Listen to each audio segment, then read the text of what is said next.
pretty short, so. But,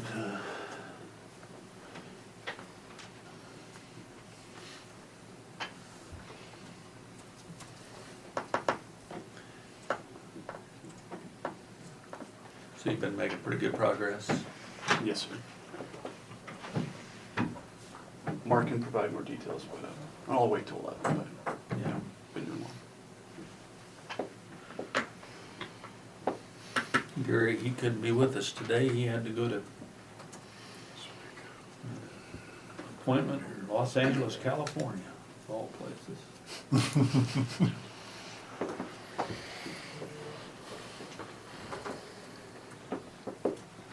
I'll put Gary's nameplate on. Yeah, yeah. No. You know, Get you a yellow coffee cup I'm a little too. bit nervous about being on this side of the table regardless. It's So, not nearly as bad. I was wondering why you didn't bring your nameplate. yeah,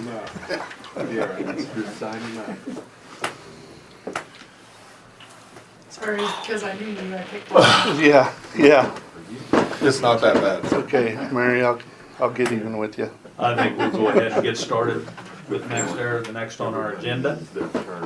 I've been on the city council for 13 years. Spencer and Mark's here with NextEra. And you have any other people with you? No, sir. Just you two? Okay. So we'll wait for your presentation All then. right.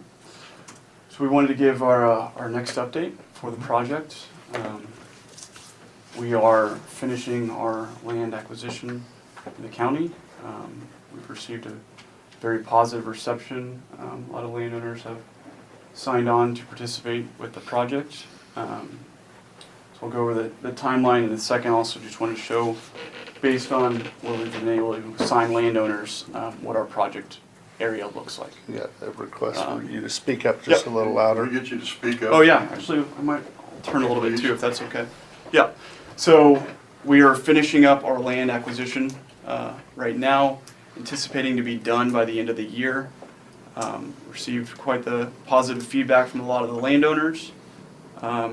With that land acquisition nearing completion, we know what our project area looks like.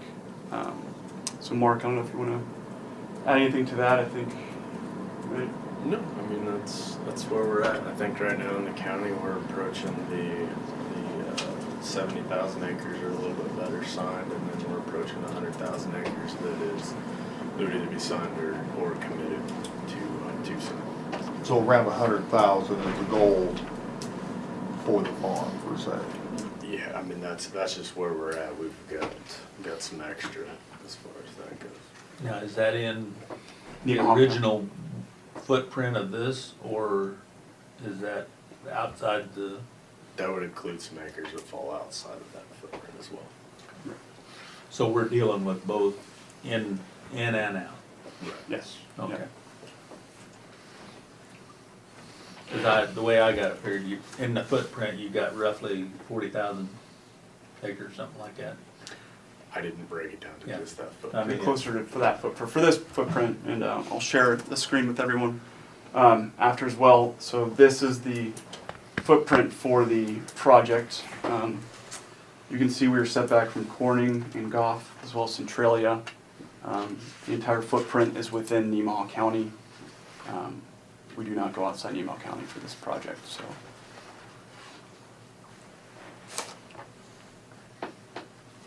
Any questions on the locations? And again, I'm willing to show that to everyone after the We presentation. signed an agreement back at the end of 16 for a footprint. Now the footprint changes. Right. What now, per se, happens outside of that footprint? That's something I can address with Brad. Okay. Based on the contribution agreement and the other agreements as well. Okay. So on that point, the next slide, Is it okay if I can say something? please do. Because I can see the map and everybody else can't. That's way larger outside of that original agreement area than the actual agreement area is. Am I right? Go back to that. Yeah. Do you have the original also? We have a copy, Mary Kay, of the original, Yes. boundaries per se. Right. And I'm gonna assume that's about 3 times larger than what the actual one would have been for say at that footprint? Just I wouldn't- guessing. I wouldn't You say- got one, there it is. Of course, that's Jackson County at the bottom of Mhm. there, which you got that yellow. Sorry. This would be across like this, and this wouldn't be counted Right. right now. Yep. Because that's Jackson County. Right. Okay. And if I turn that around, looking at the same, which I don't know, it goes clear up into here. Right. I mean, So what we Fine. did, some of that ground in Jackson County, we shifted it north okay. to include all of it within Nemaha County.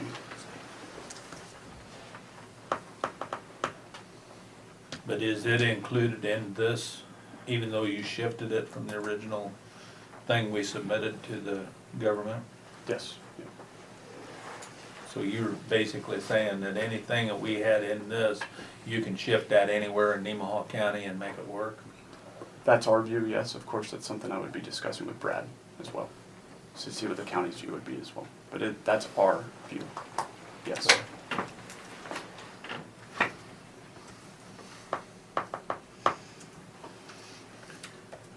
So go to the next slide, are the agreements with the county. The first being the contribution agreement, which would be an annual contribution from ourselves directly to the county. This has been done before on a dollar per megawatt basis based on the size of the project. It can also take on other formats as well. This would be something that would be negotiated between ourselves and the county, to fit the needs of both parties. The next item is the decommissioning bond that is put in place prior to the start of construction. As with the contribution agreement, you can do this in different ways. One way is a dollar figure per turbine that exists in the county. So it would cover the removal cost of the turbine and all the related equipment associated with the project. So how much of a bond do you recommend, and what are you thinking, so much per tower? This can range between 25,000 to 60,000 per turbine. Per turbine? And then, really, cause I thought they said it cost almost 200,000 to have it.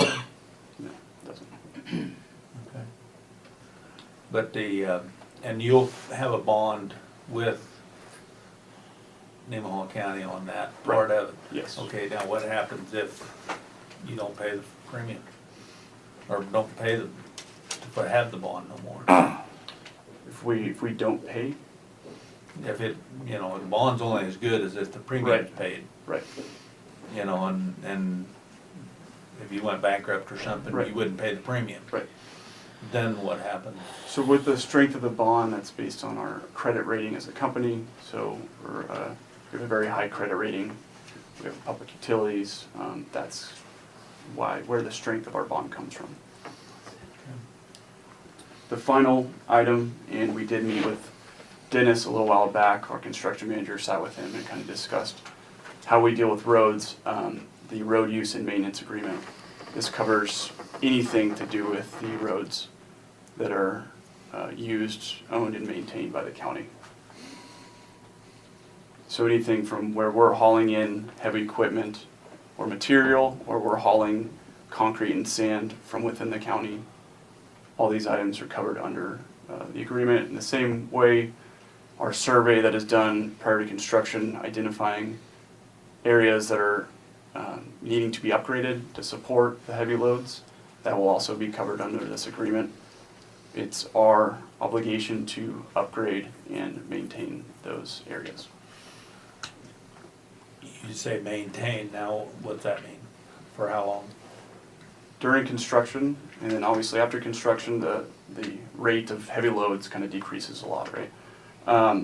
But if there's any maintenance or anything that has to be done during the operation of the wind farm requiring any major equipment, or we have to bring in heavy loads again, then we would, do the necessary work to make sure the roads are. So once the plan To is par. completed, then it's gonna be on the townships to maintain the road, For to keep it. basic Grading. traffic, but any Grading. traffic that's due to our operation Yeah. of the wind farm, that will be Now- on us. The roads that go back into the turbines, are you taking care of them then, or Yep. with Yes. your own graders? Yes. And you produce your own rock? Yes.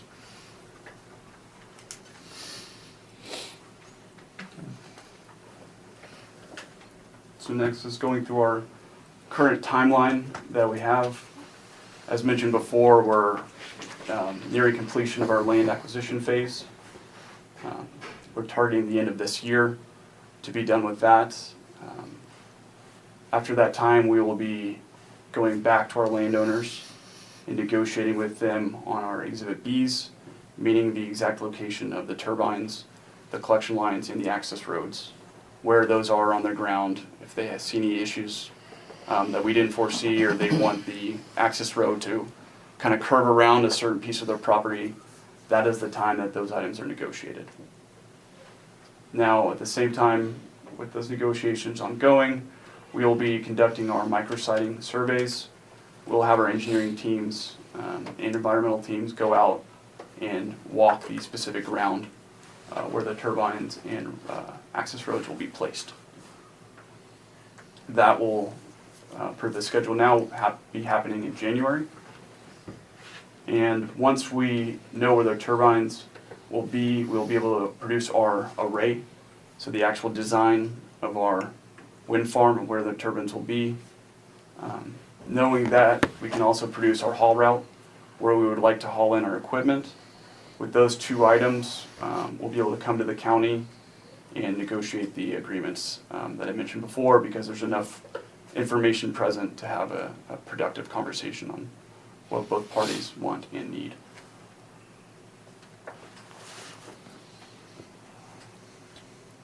So you're thinking of beginning construction in June then? Yes.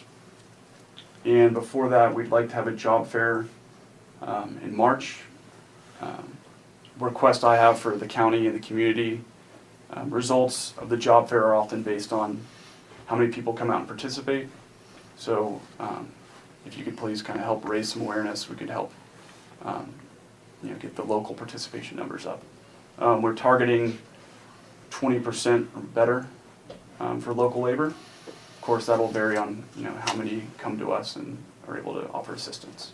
At the same time, with the full-time employees for the site, we encourage anyone who's interested to please reach out to us as soon as possible, so we can get that conversation started as well. Because we're always looking for talent, and especially local talent. So, because these jobs will be here for quite some time, so someone who's already a part of the community is preferred. That's for maintaining the turbines once they're put up. Yep.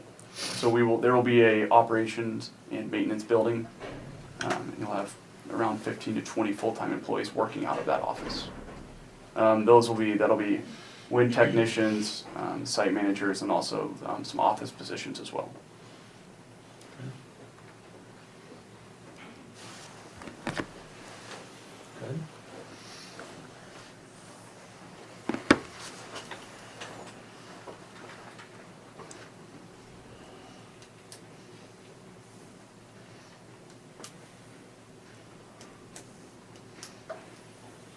Can we print off that map you had before?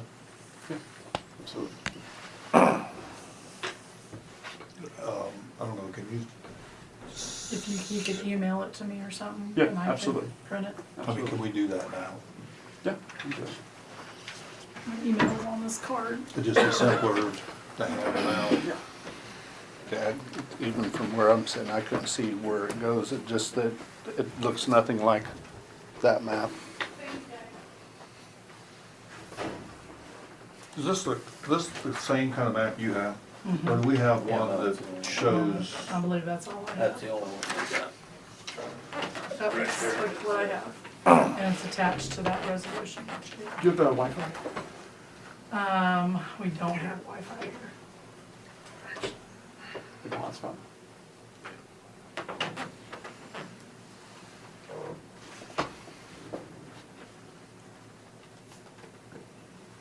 You're in Jackson County down there, yeah. Dennis, that's the Jackson County line there where those little jagged pieces go south. That's what, Centralia, No, Wetmore, isn't it? Corning Dog, that'd be Wetmore. Wetmore, isn't it?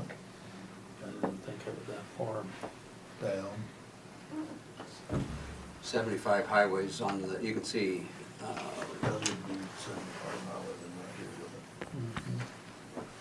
Or what? No. That's not Waka. yeah, that's There you go. It is.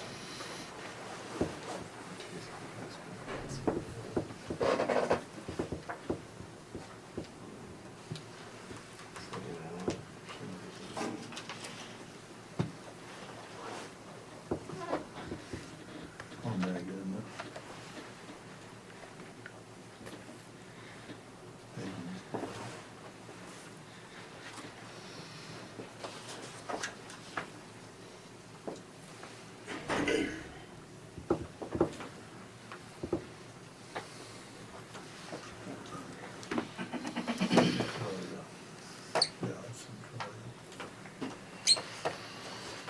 That's right on the line where it says home and, Illinois.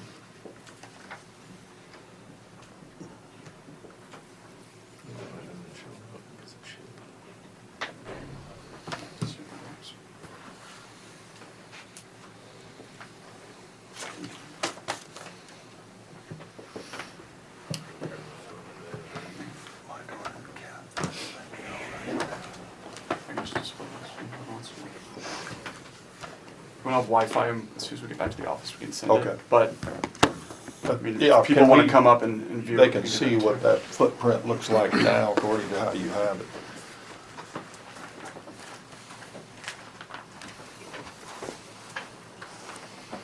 Have you got a letter from, that's a letter I got the other day from the attorneys from Heinen Brothers for their fly airstrips. I'm assuming you overlapped into what they're thinking ought to be a no tower zone for their airstrips. Based on the current design now, yes. And Mark has been speaking with them as well. Okay. He's been taking the lead since he's a pilot himself, so I think that's a Okay. better conversation. And so, that's a negotiation process between you and them? Or this is Nemaha County, is it gonna be on us? Right now, this is strictly between ourselves and them. But I haven't heard anything in a while. In a while? Well, and the thing we want you to be understanding is they're a pretty viable operation in Nemaha County. They've got 41 employees or more. It's pretty valuable to us. And we did include a setback in our design. I see In our that, current but design. it's quite a bit smaller than It this. is different than that, yes. So I guess, that there is a negotiation process, I'm assuming, for that too. Right. But a lot of this, I mean, that's on, once we finish our land acquisition and we know exactly where we have agreements in place and where things can be moved, then we can proceed with any further conversation.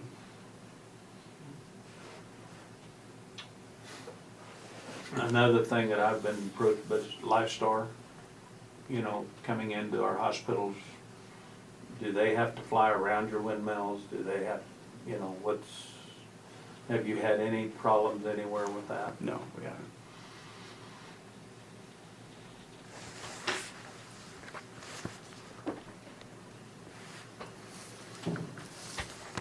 Have you got anything like this? Have you guys received anything like this, or are you aware of it? We received it. You have? We did. Okay. So when can I expect to hear more about that? And what guarantees am I gonna have that I'm gonna have a viable runway up? So what's that look like? As I stated, once we finish our land acquisition and we know where our full available footprint is, and we're able to come to you and we know where we can move things, then we'll be able to give you a more solid answer. We don't want to come to you now when we don't even know what our final turbine design will look like. So am I to assume whether the priority of his airport and his fly zone, if that's subject to what room to have you work, that you have to work with, am I to assume that that's the case with my residents as well? Meaning, I'm sorry, I don't think I. In other words, if if how close you put a tower to his airport is determined by what you have to work with, and if you don't have enough to work with, therefore you put a tower where he maybe doesn't want it, or it doesn't, or it puts his business at jeopardy, what does that mean for my home? For your home, Yes. we have internal guidelines of 1,400 feet.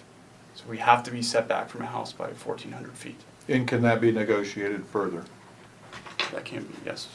Yeah, because you know. As a pilot agreement, what I'm getting at is, as Nemaha County, can we come in and say, we'd like to see you at least 2,500 feet from any resident that has not signed an agreement with you? Right. I'm just Yeah, asking absolutely, yes. if that could be a possibility. And Yes. then I look at that on the other side.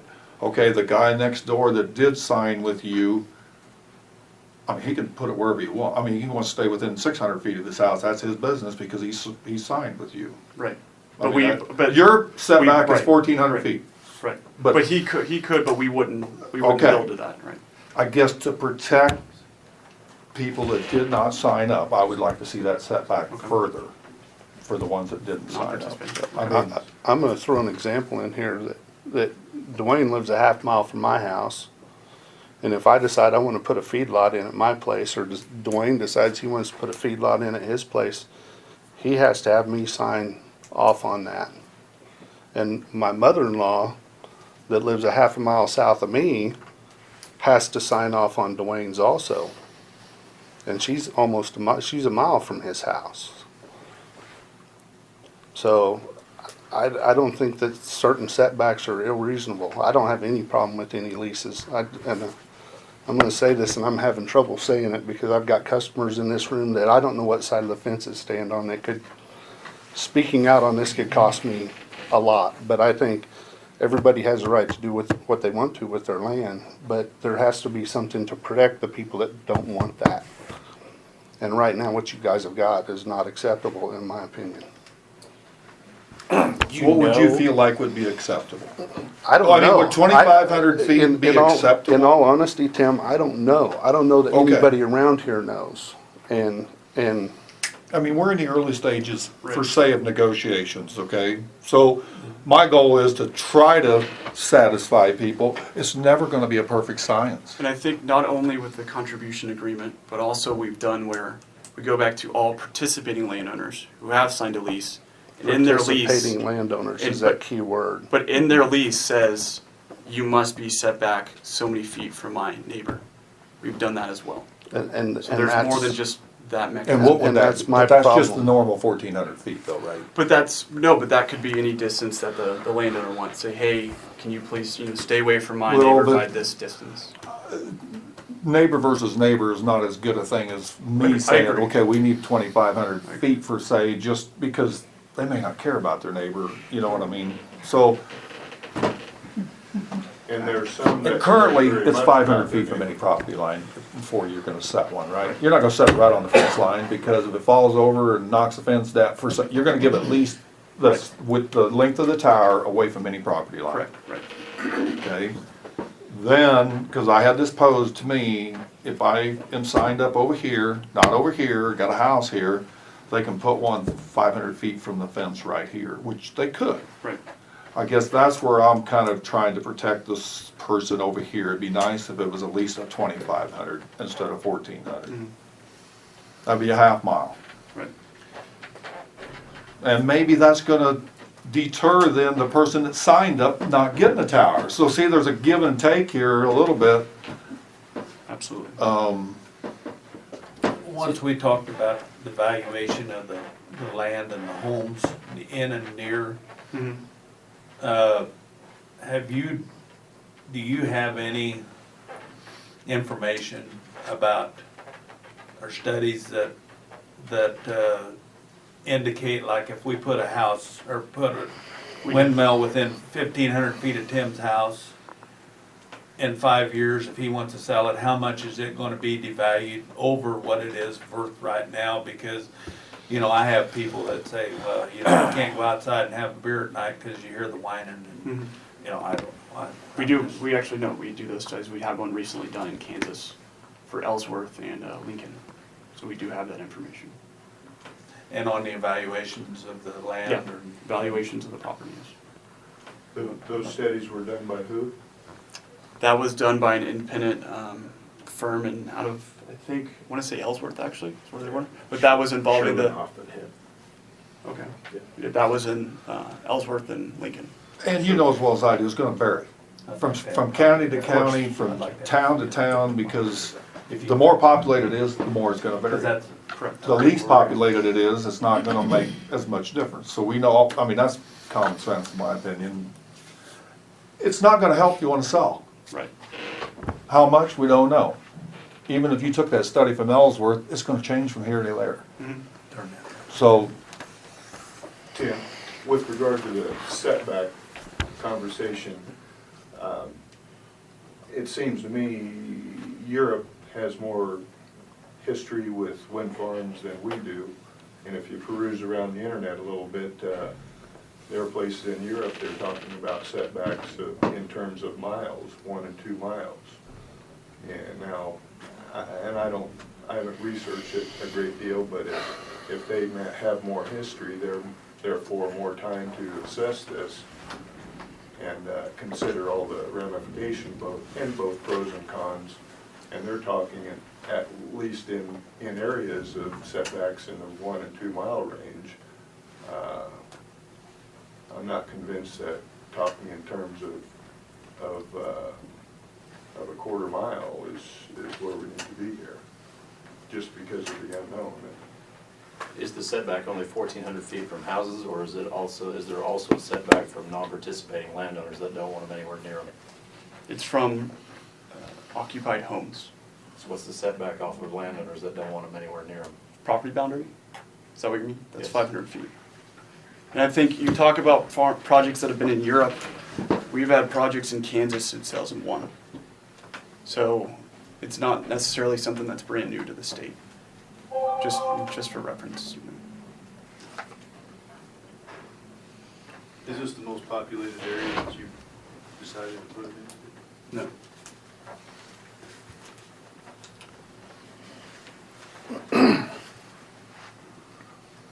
And Spencer, I'm Brad. Yeah. Okay. Yeah. I think when we discussed this issue previously, you said there have been instances where agreements will be reached with non-participating landowners.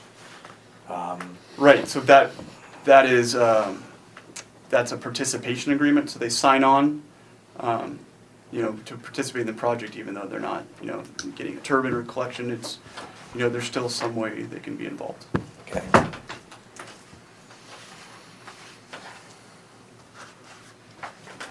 How would it be determined who qualifies for such a participation? That would be a discussion had with our land team. So Mark is our lead for Kansas, can set up a meeting to discuss that further. so you're saying every windmill that you propose to put in this footprint right here will be in the property tax-free division for life? That's our view, yes. And That's each, your and that, view. and that would require the contribution agreement with the county. With that. Tim, can you share where that outer boundaries is on that? 'Cause it goes clear up north of, a little bit Clear up to north of 36 highway? 36. Most of it's in 36 south, if I'm looking at it right. That'd be 36, I'm This is assuming. 36 up Oh, okay, okay. Yeah, it looks like We're several almost- miles south of there then. there. It looked like almost Kelly. Stringtown Road, doesn't it? I was gonna say, some of it goes up into Stringtown Road out there by Danny Henry's. And then they, How much you have around Golf and Corning there? I mean, is that a mile square per se, around each city? 2 miles. Is it about 2 miles?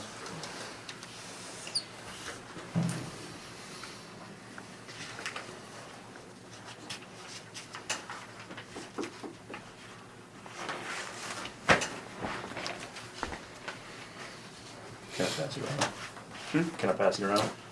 No, I mean, like I said, as soon as I get back, I'll print this out and we can hand it. I mean, anybody that wants to come up and see is more than welcome. How many total turbines are projected in this project? About 120. There's a 2.5 megawatts per se, is that the goal? Most likely, 30. yes. Most likely. Will they all be the Right. same? No. They not necessarily will be. Sometimes they vary just based on what's the optimized design. Some could be 3. No. No. Not to the sizing. That's what I we mean. have. 2.5 to 2.7, probably Okay. for this year, for that, the So year. can they take a picture of that with their phone? Yeah, of course, no, please do. Go ahead.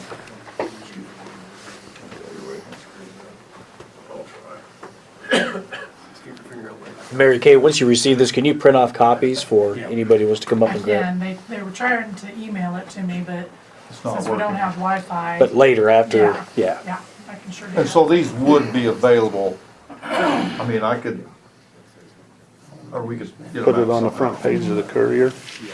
All you have to do is get a hold of us and we will forward them to you, anyone that's interested.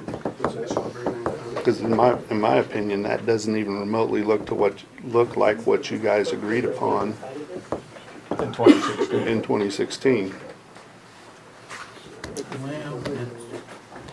I mean, it covers some of the same footprint, but it expands way beyond it. Yeah, it comes 'Cause over here and goes up. the north end of that is 10 miles south of Stringtown Road, 8 miles south of Stringtown Road.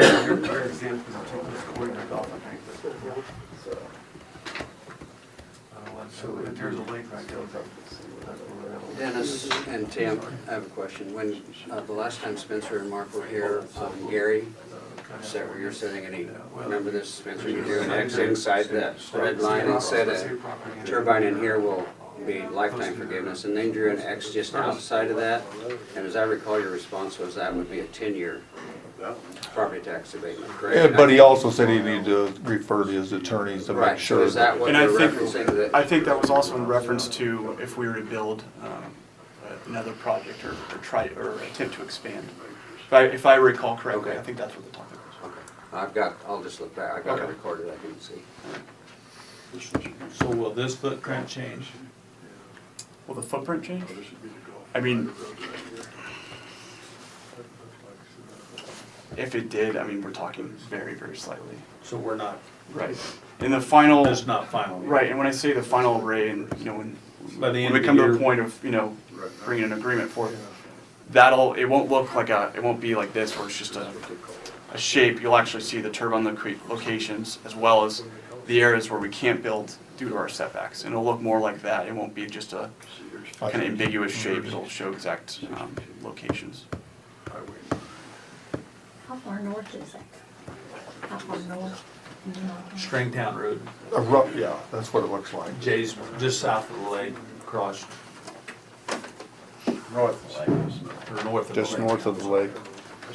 120th North. 120th Road all the way across there. Part of it. And then there's an area cut out up along 63 Highway.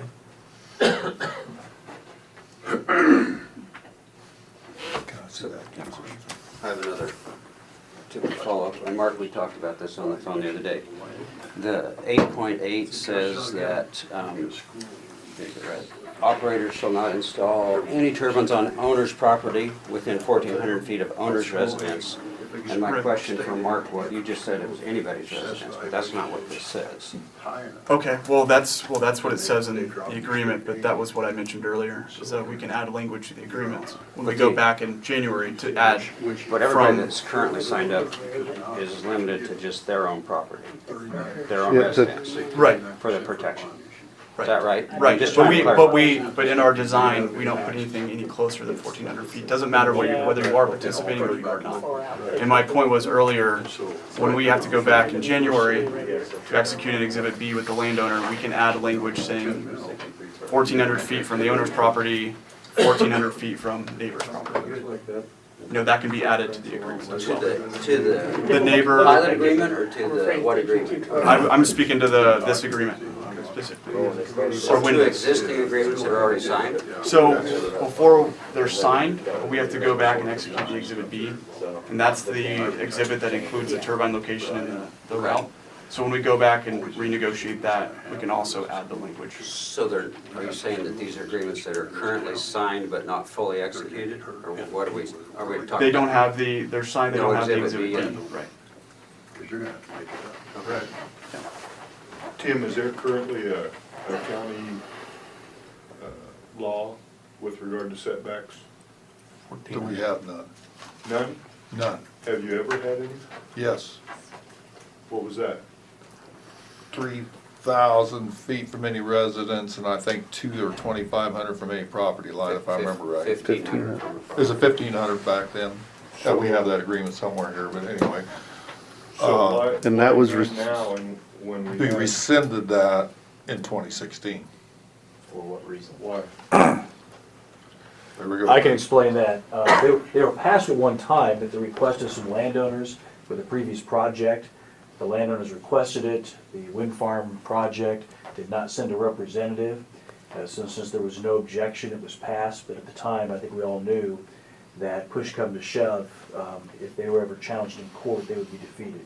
The county can only impose setback requirements for anything if the county is zoned. Without there being zoning and a comprehensive plan, we don't have the statutory authority to impose setback requirements. So how many landowners requested that it be rescinded? My God. I don't know. Well, I never heard anything about it, and I wouldn't have requested that. Yeah, this was the northern project. There was a public hearing that was scheduled, and the only those who appeared, I don't think there's anybody in support of the project. I think everybody was in opposition. Who would have that had to stand up in court to? Who would have had to stand up in court to? Yes. If a wind farm project had come into Nemot County and attempted to establish a project, and if they challenged our setback requirements, then they would have been successful.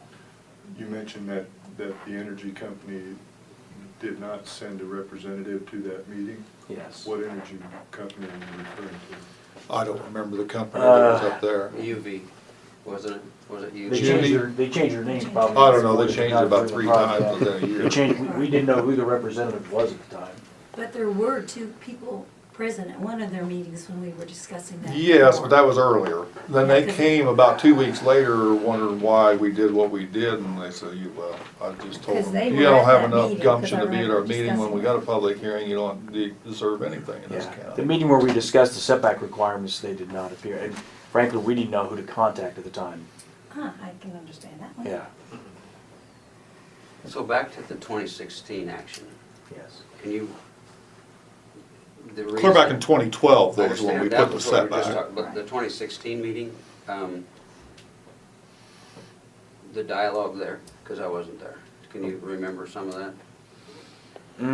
As to why When it was 2012 had to rescinded? be repealed, yeah. There was another project that, and I'm not sure if it was yours or another project that was looking at coming into Nemot County. I believe it was yours, because it was the southern part of the county. And there was the request made that we rescind those, and because I advised the board that indeed those setback requirements would not stand up in court unless they wanted to go forth and zone the entire county, that they did rescind them. But we had no public hearing on that. Yes. There was a public hearing, yeah. Yeah, There was no attendance though, right? No. Or very little. correct.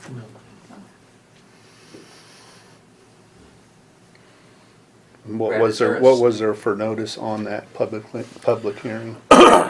There was an article there in the Courier as required, and the legal notice was there.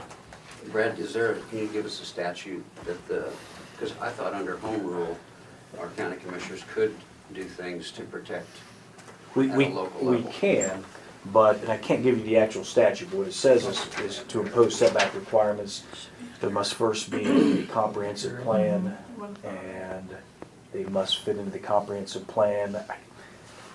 To give it to you off the top of my head, I could not. I don't mean you have to right now. Would you mind? Sure. At some point, Sure. letting me know what that is? Sure, and even without a specific statute, it's pretty common knowledge Right there. that to impose setback requirements or any other sort of zoning restrictions, you actually have to have zoning regulations to begin with. And there's a whole statutory method set forth, it's in KSA 12-742, something like that. That you have, the whole procedure that has to be followed. First by appointing a planning commission, setting forth a budget for that commission to study it, and then you have to have public hearings, set forth your zoning regulations. I remember looking at Shawnee County zoning regulations, Well, and it they're was said that you 177 adopted pages long. resolution So it's a 2016. huge undertaking. Maybe not right at that time. The wind farm's a huge undertaking. It is.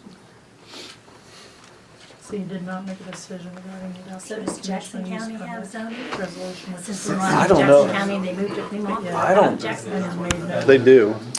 Jackson County, they have a lot of rural development, so they might be zoned, I don't know. Yeah, it looks like right down here. Yeah, I'm sure they are. Jackson Jefferson County is County is zoned. zoned, Jackson County is, I don't believe Marshall County is, Bryan County's not.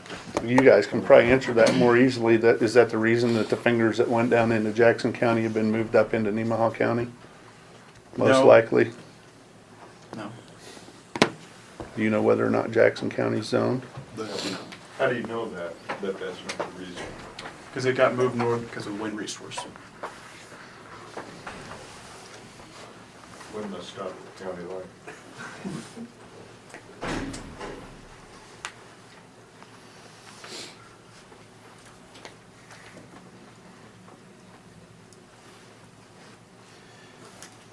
Looking back at our minutes, in 2018,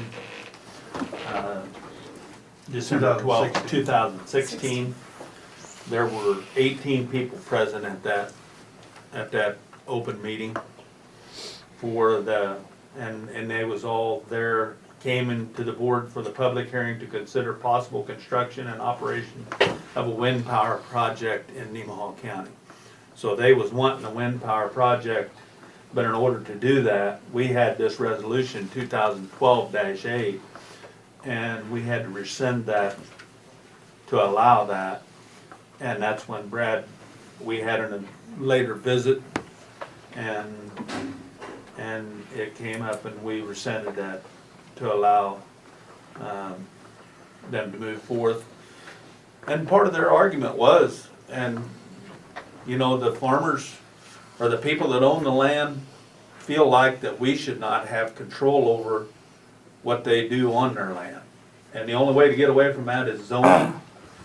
And I don't think many people want to go to zoning. I mean, there's so many other things involved with zoning a county other than just this. Granted, it's a way to control this, but there's a lot of things gonna happen that you don't like. You know, you can't just build a lean-to under your barn. You can't, you know, you can't do anything at your place without permission and paying a permit and all the things that go on. And that all is gonna cost, you'd have to get you a lawyer to draw things up. You'll have to get an engineer, you know, to build a building. You know, there's just a lot of things that gets involved when you get into that. So, but that is the day we did that, and there was 18 people here in support of that, rescinding that resolution.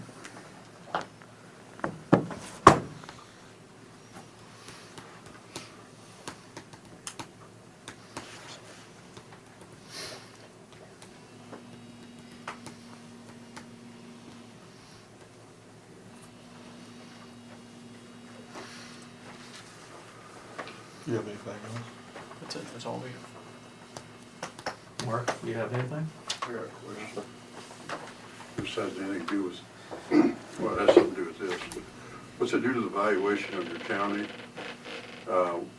I'm talking, now, I really don't have I don't own any land, I own a lot and a half in a town, so you're certainly not gonna put a tower on mine. But my question is, what does it do to the taxes of everybody that's out here? And when I say what's it gonna do, I need to know what's the valuation. And then because of the way schools operate, I'm talking schools, okay, and I'm sure there's other entities. But the way schools operate, if your assessed valuation goes to a certain level, you lose the opportunity for state aid. There are some of the districts that have lost already dropped in state aid because pipelines have gone through, valuations have gone up, all that kind of stuff. So in the end, it affects every landowner, homeowner, business owner, anybody that's paying taxes are gonna pay more taxes because they gotta make up that. Let's say you get 25% state aid for your bond issue. You lose that 25%, somebody's gonna make that 25% up, and it's taxpayers. That, it has to. That's the only way you can do it, because you gotta pay the bond payments, and you gotta raise the taxes to do that. How does that affect this? Will it go like when the pipelines went through and everything jumped by $4 million on your assessed valuation that first year? Has anybody even thought about that? Because I'm retired, I'm not in the schools anymore, but I do know how it affects them. And I know how it's gonna affect every one of these landowners. These guys out here that have a lot of land, it's gonna, if we lose 25% in that district and you got land in 3 districts and they all lose it, which I don't know, I'm sure some may have land in 3 different districts. There's only 3 districts left in the county, but if you've got land there, it's gonna affect you, and it's gonna affect you in a big way where everybody says they're not doing it. My second question, I guess, or statement was, if the schools lose that money, what's planned to help make that up? Is there any kind of taxes? I mean, when the taxes go up, do we get to help some of that makeup? Is it gonna be the commissioners, if you decided that you're gonna give certain percentage or whatever you all get out? I don't know what the benefits of this is. I really don't. But by having this in here, but is there some way that money's gonna be, I know there's something called a pilot program and Well, all there this is, kind of stuff. there is, in this pilot agreement, and they would make a contribution to Nemaha County. And the way I understood it, and I've not found a statute, and I don't think Brad has, that says, as far as they're concerned, it's in our general budget. Now, how we divide it up is probably gonna be amongst us, unless NextEra wants to put it in their contract with the pilot agreement, that it will be split out per tax unity. And actually, I think NextEra would not be part of the contribution agreement. If it was gonna be, it'd be up to the commissioners to determine how it trickles down, if at all. But NextEra does have the option of entering into separate agreements with school districts. Right. Yeah. So then as it stands right now, the only idea that's out there is, let's just take a school district, for example. They'll make it up through taxes because there's no plan. What I'm hearing you say, there's no plan at this point. There may be, but there's none at this point to dispense any of those dollars to any of the districts in the county. So therefore, if you lose your 25 or 30%, whatever it is, state aid, then you're gonna make it up through taxes to your constituents. But how are we losing the 25% in this, on this particular Valuation. deal? $360 million of added valuation. Yeah. It's based on when you're set, your So set that's gonna valuation of your affect the 60? Because whether they're taxed, Say this project's a 400 million, I don't know what this project's gonna be, what will it be, $400 million? Roughly. So say it's $400 million, that's gonna get thrown on and be What? counted against the school districts, even though they don't get anything from it? Is that what I'm hearing from That's you? correct. That's correct. because the number's based on See- overall valuation, and whether they have a tax abatement or not, It goes it's on. part of the county's valuation. And this would count towards the I'm valuation? sure it does. I think we went through that with Betty. I know we discussed with Betty, yeah. And I'm sure that was my understanding, that it does go on there. I know she has to It goes assign on- a value. It goes on, Appraisal's value, yeah. yes, so it goes on to valuations. And so if our district, whatever it is, 114, 115, 113 district, if that evaluation increases, the state has a formula that they work from, and if you get to a certain point, now you start going the other direction on your state aid for bond issues and capital outlay. Yeah. Okay. Some other. I think that's what. Right now, we're at Yeah. $168 million, so all of a sudden we go to $568 million, and that you're probably, if that's the case, you're gonna be right. That's, And it would probably be up to the school districts, because they have the expertise, they have the people they work with to let the county know what impact that would have, I'm guessing. I'm sorry, say that again, Well, Brad. if indeed the excess valuation is going to have an impact on aid received by the schools, we probably need the school district's assistance to figure out exactly what that would be, I'm guessing. Oh, it'll be big, I can tell you. I Which, can I don't tell know you if that that'd be a if, total. well, I'm pretty County's sure that Nemaha valuation is Central, 160. and I wish I could talk to him again, but I'm very certain that they've, because of pipelines and pumping stations and those kinds of things, their valuation jumped pretty good size. And that took their state aid down to almost zero, if it's not zero. I'm not sure on that, you'd have to check with them. But I do know it will have an effect. If you lose your state aid, because your assessed valuation goes too high, and you lose your state aid, even if it's 5 mills, it affects the farmers, it affects every landowner, it affects every homeowner, it'll affect everybody. Terry's got his pink envelope, they've been hitting us pretty good already. And so your newfound, that much land, and not a bad idea to have your newfound wind turbine payment doesn't offset Yes, your they newfound are tax bill collected, but then. if you don't get any taxes Right, off Is that what I'm it, hearing? then you have no way to make that up. But we don't know. Right. Yeah. So they are. Yes, They ma'am. won't on that. Well, this is all a lot over my head, but I called Richardson County this morning because we have wind turbines in Richardson County, so I want to know how much Richardson County receives from the flat water wind turbines. And last year they received $211,000. So I asked them how they prorate, where that money goes. And they said that money comes in and it goes out exactly how I pay taxes in Richardson County, Plan 80. So it's already put up how much goes to colleges, how much goes to the fire district. It's already out. And so Richardson County knows that they are getting, last year got that $211,000.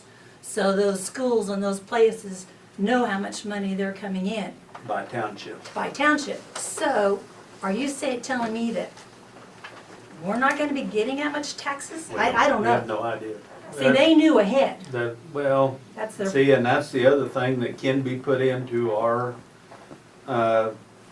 annual contribution agreement, is that NextEra could request that we follow, or we could put it in there, and that way, it's not up to the 3 commissioners to decide how it's gonna be split. and they, And the other thing on this, you get your, I think it's Anderson County, it's down around Ottawa somewhere down in there, but they had a huge electrical thing go through. A huge electrical thing, and they got like $200 million, and they started getting taxes on it and all this, and their school's going to hell straight in the handbag. The same thing you was talking about. Well, then all of a sudden they got a wind farm come in, and they paid them something like $300,000, and they just rolled that over to the school districts in the county. They said, no, we don't want anything to do with it to make up for, and that is, so I'm pretty sure, Mr. Stone, that But that's my point. If there's no provisions for something like that to happen, and you're not thinking about that kind of thing, it could sneak up on you and slap you in the head pretty quick. I can tell you that there's 4 windmills and 113 up here, and I know 113 is not getting a dime for them. And there's a ton of them over in Marshall County. Marshall County with the. And they're not Century. getting anything. I think, I'm not sure, I think there's a bunch in Centralia's. Even their valuation. Are there any in Vermillions? Most of them would be north far enough, it'd probably be I know there's a Axtell bunch or out there at the Beatty Marysville. Junction, but that's all in Marysville. Probably. But I know, because I've contacted both of those school districts, and they're not getting anything. Well, conversation well needed, because, like I said, all this information is good. Because the last thing we want to do is get blindsided. And that's why, we have been encouraged as much support and information from our constituents as we can get, so that we absolutely got a good basis to make a decision. Because no matter what, and you've been on the other side of the desk often enough, that sometimes when you get over here, you get overwhelmed, and a lot of these things is just overlooked. I mean, pure and simple, I mean, it can happen to anybody. Dennis, is the payment in lieu of taxes, is that a ongoing, or what's the term of that? Is that a We've got a- one-time No, upfront deal, no, or it'll is be it, Yearly, because right, it, Spencer? can it be extended for the life of the turbines? Because It depends if, on what if we these are a issue. lifetime tax exempt, whatever you guys negotiate is all we're gonna see as a community out of this for the lifetime of it, which, and maybe it's only 10 We've got years. some information where counties have done 40 years, 50 years. I mean, one advantage we have is we're not the first ones in Kansas to have this happen. So Galen's been great about getting information from other counties, and we can learn from what other counties have done right and what other counties have done wrong. And are you guys getting with the, what is it, KAC? My wife deals with you guys, and one of the things she said to me is she said they need to go to the KAC because they can talk to the other commissioners that have dealt with this and see Well, what the we've talked to pitfalls them, were. And that's what, we just had our commission meeting in Kansas City, and that's where I've talked to several, you know, and some have good feelings, some have bad. So, you know, it's both, and a lot of it depends on the company, you know. I will say, the people I've talked to that had NextEra was pretty well, said things are good. But there's a couple of companies out there that they said you better watch out for, you know.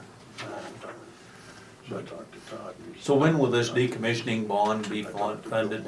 Or how do we, as county commissioners, ensure, I've still not got that in my head completely, how Those- we're gonna Those convince, three, we're gonna convince any of these farmers to go ahead and sign because the decommissioning agreement is in place.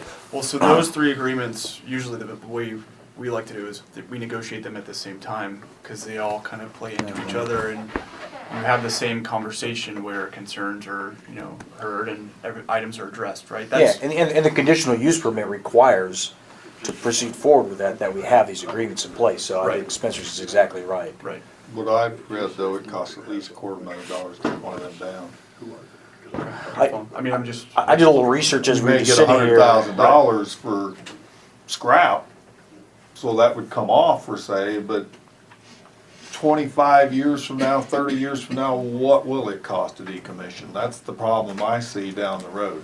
Will it be 500,000? Will it be 300,000? If you got a bond for 60,000, that's a drop in the bucket. So, I mean, this is part of the the negotiation part. We need to be on top too, because I don't want the farmers 25 years from now, they get their payments, and then it costs them more to decommission than what they got for payments. I mean, that's, If they want them down. See, otherwise well, you'll be down like yard art, I don't Oklahoma. know of any of them You that go went down down to for yard Oklahoma art, and they but got miles and miles of oil wells that are yard art. Yeah, but Dennis, you don't have to maintain FAA required lighting on an oil well. Yeah, that's true. But in your wonderful crystal ball, what is your plan for this wind farm 25, 30 years down the road? I mean, will you be replacing, what is the lifetime of your windmills? When will you replace them? Are you planning on replacing them? Or Right. would they So phase out? the plan would be to uprate them. So with our agreements with the landowner, payment is based on a dollar per megawatt basis. So we would go in and uprate them, so each turbine would be able to produce more energy, and then the payments would increase as well. That's our strategy. When you put the turbines up, technology improves, you can replace the generator itself, you know, the blades get better. That's our plan, that's our So your strategy. plan is to keep the windmills functioning Right, for right. up And to just 50 years. Upgrade them. Upgrade them and keep them in place and everything going, that's assuming Yes. that your company don't get bought out next year. Right. You Now, one of the that's- things that I found in some of my pea-brained research, there are some things that can be done with these wind turbines to kind of reduce the amount of impact on people around, like, I guess FAA's approved radar controlled lighting on them, to where the lights at night aren't on all the time unless the radar's telling it needs to be. One of the companies has got a deal that if, that the flicker effect that's caused by the turbines, they can actually control that to where the system knows that, hey, this house is within this footprint, the sun's in the right position, and it can automatically shut that down. Are there things of that nature, if they are gonna come in and we are gonna have to deal with them, can requirements that those type of features be placed on these turbines as a part of that pilot agreement? Yes.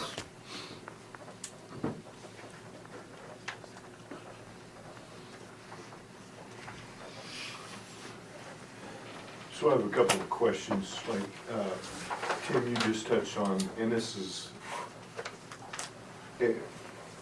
one concern for me, you touched on decommissioning costs upwards of 250,000, I think Dennis, you mentioned 200,000. Spencer, is that right? You talked about 50, 60,000, so where do your numbers come from? Is that do you have data to show? We do. Could you publicize that? Well, the thing is, Dwayne, that, see, they would decommission it, they would bring their own equipment in, you know, and how they value that compared to, if it was just you, you can just about imagine how much trouble it'd be for you to get somebody, a crane and somebody to come out there on your farm and take one of them down, It would just be, for the one windmill. it would probably be a little bit of trouble. Yeah. And that's why I think there's such a difference in that variance.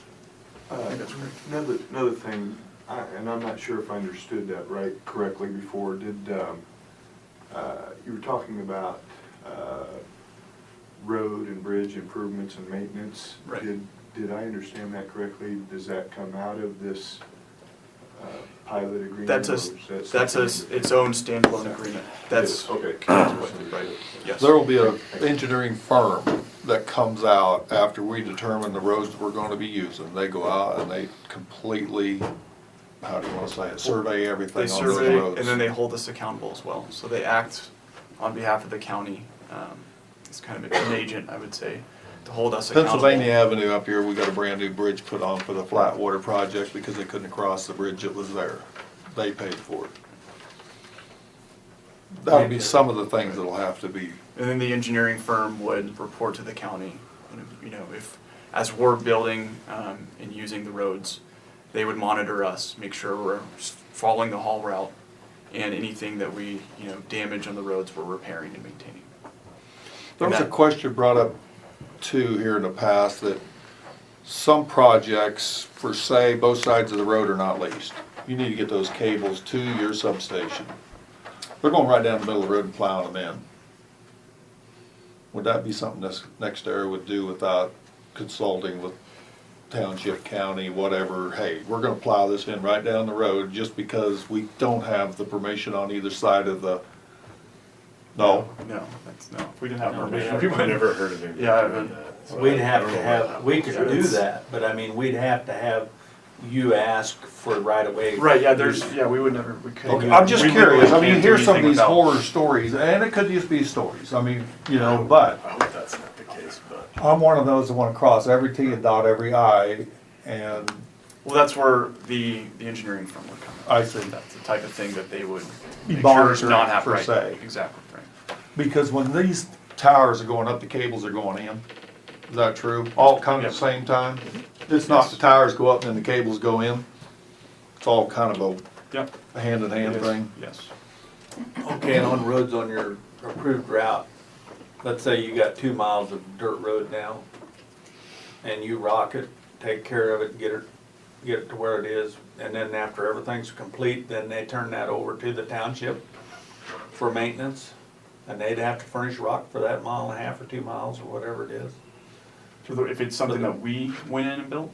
Yeah, but in other words, if Right. you take a dirt road and you put rock on it now to get it ready Right, and get it into your windmills, okay.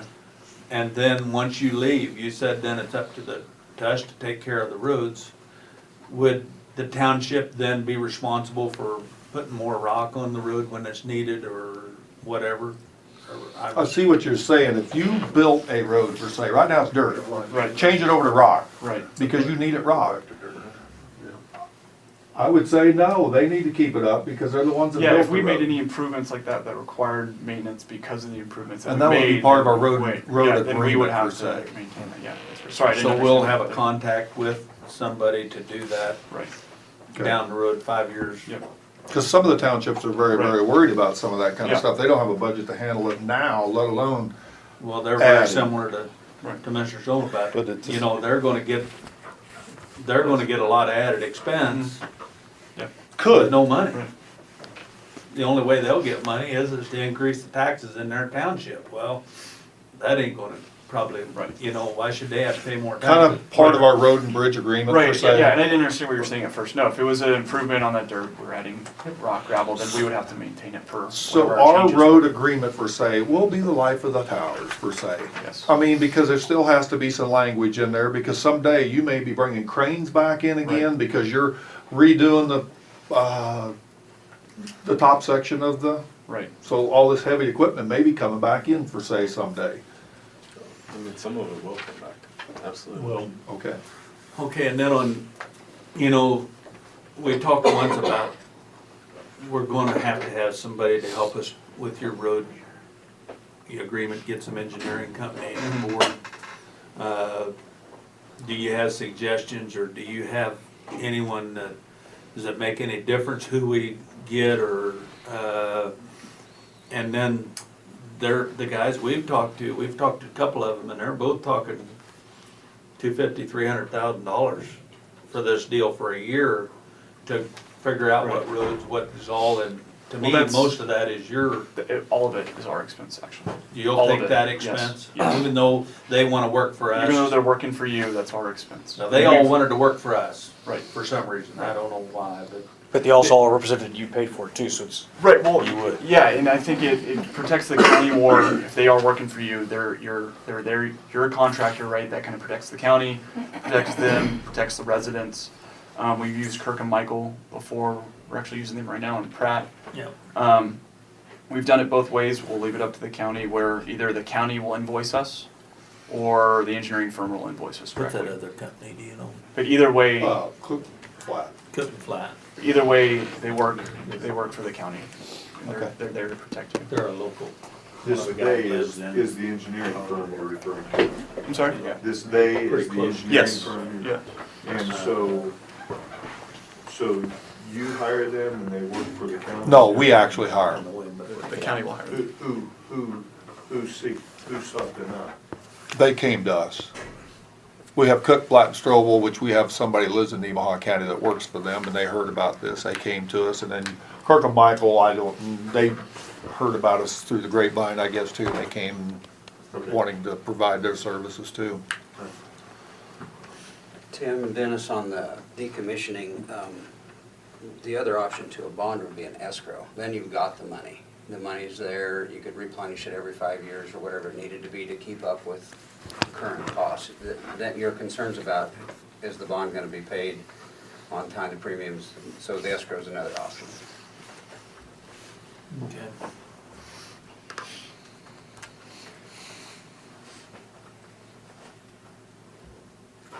Mark, did you have a chance to confirm when I talked to you the other day on the phone about your megawatts in your NextEra Energy Resources? Is it 14,000 about wind and 2,000 solar? That's what your website says, is that correct? Yeah, so I passed the question on, I didn't get a specific answer, I but can think it's of it. pretty He's close. got- Very close enough to do Yeah. calculations. Okay. No, All okay. right, thanks. They got the horse farm in their south, man. how many jobs again did you guys say were gonna be created locally? During construction, I mean, just full-time? after construction, cause we had the pipelines roll through and it was a boom for a lot of businesses and that was So nothing. tip my tongue. But, I mean, full-time after things are up and going, I mean, truly local jobs, not crews coming through to service work, but truly local jobs. Probably didn't put it in 15 to there 20 because wind there techs, was no decision made. site manager, But I sometimes would with put a project something this in size, there. there might be maybe 2 site managers, and then, an office position or so, just to overlook everything. There will be an Here, I can O&M look How building, long ago has that been? a single building where we will have our Let's offices, go and that's where they will backwards. be working out of, So roughly 20 employees, roughly. 15 to 20 employees, so I think of his name, so I wouldn't know what to put in. almost one for every Right here. Bruce 5 or Sprinkles. 6 turbines. And roughly, I want to say, average salary around And then 55 one of the -ish, engineers, plus one of the full benefits, He's not the on the job training. Well, Now, do you ever have anybody put any stipulations in these pilot agreements that it's this much more if these jobs aren't actually created? I can't say that I've encountered Because that. I know a lot of times and I've dealt with one situation with a tax abatement that was, you know, given granted on the fact that this company is gonna create this many jobs, and they had certain benchmarks that they had to hit. And if those jobs weren't created, there were penalties involved. So in other words, if you're saying that you're gonna create a minimum of 15 jobs, The county's if you not don't getting the reach that benefit. benchmark, you have to provide that much additional in this pilot agreement. I mean, I haven't encountered that personally, but I haven't seen that in any of the agreements I've reviewed. Which, but- that's okay. That's a good point, though. Yeah, I mean, it's because the something that- normal business in Nemaha County has to keep that number up here or they lose out their benefits. So, good point. Yeah. You know, like, wherever I saw some of these companies, you know, they have, say 40 employees, they add 10. They have to keep that 10 more or they lose out on the tax abatement in that 10-year process.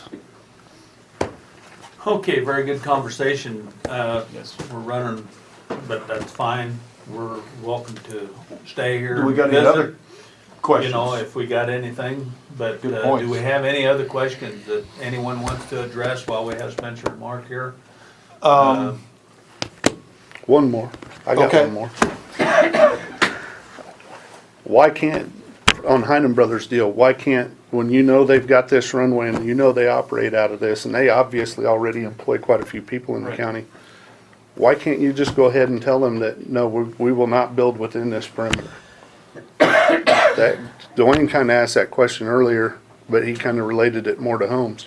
Well, But I don't understand why that you can't just have already told them that, hey, we're gonna stay out of this area. Wouldn't that be a negotiation process? Yeah, I don't- mean, wouldn't you feel like that's a negotiation between you and them though, kinda, or do you feel like that should be at the county level? I don't know, I'm asking. I want some protection. These guys are from Florida. I don't know.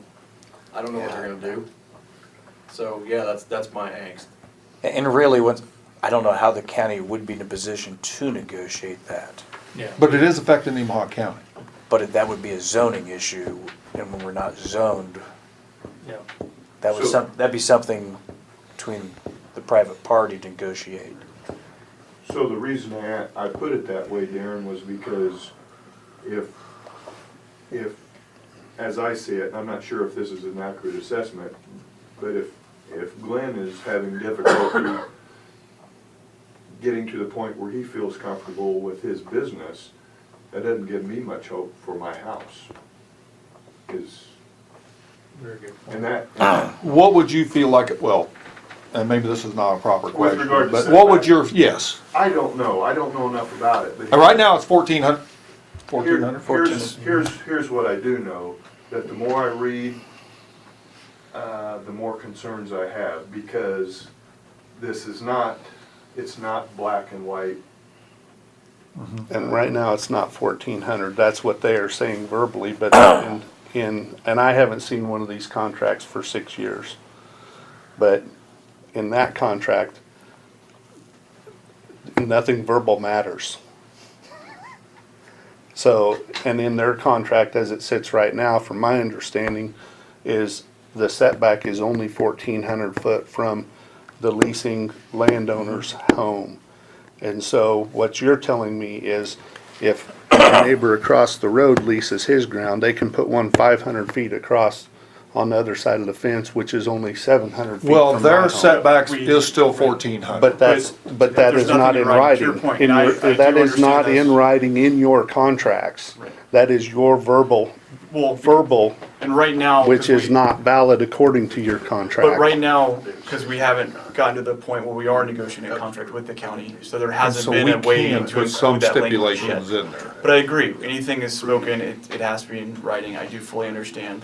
The only agreements that we have negotiated and executed now are with our participating landowners. So there hasn't been the opportunity for the county to become involved where that type of thing would be written down. For say, we would be kind of representing the non-participants. Would that be fair to say? I think you should I mean, in the pilot, for say in the pilot Your agreement. job I'm is just to asking. represent everybody. I think, exactly. Your job is to represent us Oh, whether. but they are taking care of whether we're themselves by signing signing or their not. contracts, so there, and that's the way I'm looking at that. Now, would you feel, I mean, you tell me, anybody that, is that unfair? If you sign the contract, aren't you taking care of yourself? Would you feel like, I mean, if I was signing the Tim, I could contract. comment on that. So, I think, and I've heard, there's been some discussion about that. We in this community, speaking for myself, live somewhat of a sheltered life, I believe. We are very trusting. Unfortunately, even in this day and age, too many of us sign contracts without reading them thoroughly or having an attorney review them. And I don't know that that's a given, that just because you sign a contract, you're protected. I'm also of the mindset that if I signed a contract and I'm not protected, that's my fault. So How do we know our neighbor signs the contract and we're not for it? How do we know? the Talk to neighbor your signs? neighbors. And when we don't, yeah, I've been doing that. But, you know, I like the setback before. I have a wind turbine that's probably close to 3,000 feet, maybe further. You say across the field, a mile. 7/10 of a mile, and 7/10 of a mile, okay, 7/10 of a mile is where my closest wind turbine's at, or not mine. And I have all of those things that those people tell you you get. If I were people, I would not want it any closer than that. Because I have sound, I have shadows, I have all of it, and people need to know that part of it. Yes, there's a lot of advantages to wind turbine that some people see, that's okay. But for me, having firsthand experience from it, I felt comfortable when the county commissioners set that setback, whenever we did it before. I felt comfortable because it was protecting the people around and the people that didn't know. Because when I signed up for that contract, I was not as knowledgeable as I should have been. And we, in this area, we often don't talk to our neighbors. We're very private people. You know, it's our business. Our farm is our business and we're private. And so we don't communicate enough with other people. So when people come in like this, we all sort of get snowed. And we, to an extent, was that also. So the only reason I'm here is that, you know, people need to be knowledgeable. But the setback, I think, is a huge thing. It needs to be. It just needs to be. And there's two people involved in all these contracts, but most of them anyway, husband and wife usually. And, you know, and I can understand, I think back I can use my mom and dad for example. If somebody come in and sat down at our kitchen table and offered us $5,000 or $10,000 for something on our farm, Mom would have been thinking, a new kitchen, or whatever. I mean, you know, they would have things going for her, now right or wrong. Right. But you're in what I call a cash-starved community, because most farmers are really cash-starved. They don't have a lot of excess cash. Now granted, $7 corn has helped solve some of that problem, but at the same time, now it's back down and it ain't working quite as well. So, but you know, that is another point that I have problems with, you know, when they go in and I feel like we talk about neighbors against neighbors, I talk about husbands against wives. You know, because I feel there's a little of that goes on in this situation, you know, and right or wrong, and hopefully it's not as serious as it seems to me, but. I got one I more. wouldn't want to. You were involved in the one up by, and I don't want to point you out, but you were involved in the one up by Sabetha back in the day. Right. They didn't want you talking to your neighbors No, because they didn't give each person the same thing per se. because I didn't know They was that. kind of a negotiated process. What's it like in this farm? Are we having issues with, toward the end here, is somebody getting more than what, say, the ones that signed up earlier? Or can you speak to that per se? I mean, what I'm getting at is, if you do give more to the people that signed at the end because, boy, we need that piece of ground, and now they're gonna sign because you're gonna give them, say, 5 times more, or I don't know what it would be, but just, Are you negotiating these contracts on a per acre basis? let's say Tim has 2,000 acres, are you negotiating these contracts and saying, okay, Tim, you've got 2,000 acres in our footprint, and we're willing to pay you $15, $20 an acre forever for that 20 acres? Well, then, down the road, if we ever put a windmill on there, then it's gonna bump up to whatever the payment is for a windmill. Or are you already got positions for windmills in this footprint? Did I make that straight enough? No. I'm confused So, with what you just. Well, there's been a lot of questions, okay? And some of them are, is everybody getting treated the same? Absolutely. I mean, when you go there, it's, this is what we got. We're not gonna say, and now toward the end, say you need another 5,000 acres. Are you gonna go out and give them more so you grab that 5,000 acres? I can't guarantee you that that's not the case, but we absolutely do not want to. I mean, But toward the end, it's I mean, to me, if that happens, okay, now this is just me. You need to go back and negotiate with hey, everybody's gonna get, that just makes it, everybody not fighting amongst themselves to say the project is something that, okay, we do have a company here that's worried about making it a fair playing field for everybody. You see what I'm getting at? that's what we want. So we have one form for the project. Now what? Now on the, for the option payment, that is based on, acre size.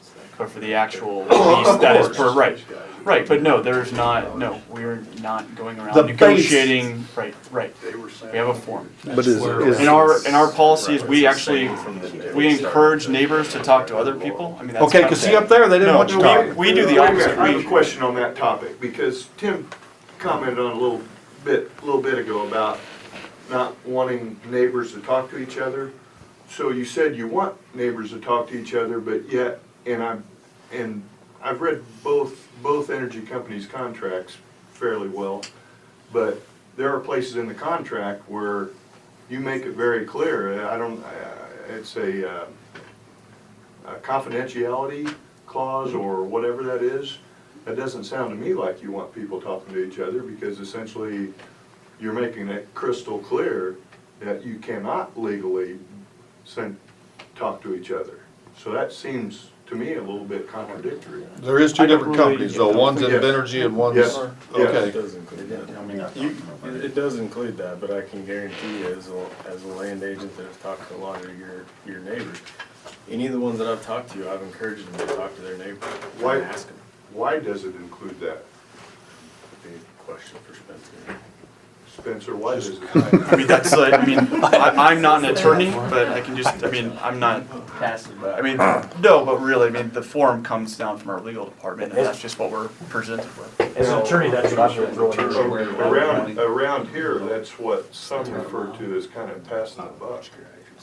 But I'm being completely honest with you, I'm not gonna lie to you, I'm not an attorney, so, I can't. It's probably Give you more part of their explanation than that. language for say, okay, So you know where Didn't- windmills are. yeah. Yeah, I don't care that it is, all I care about is what it means to me if I I see. sign a contract or if my neighbor signs a contract, and then, But do you see what I'm getting at? yes, I do. If somebody gets $20 an acre and I got 3, I'm pissed.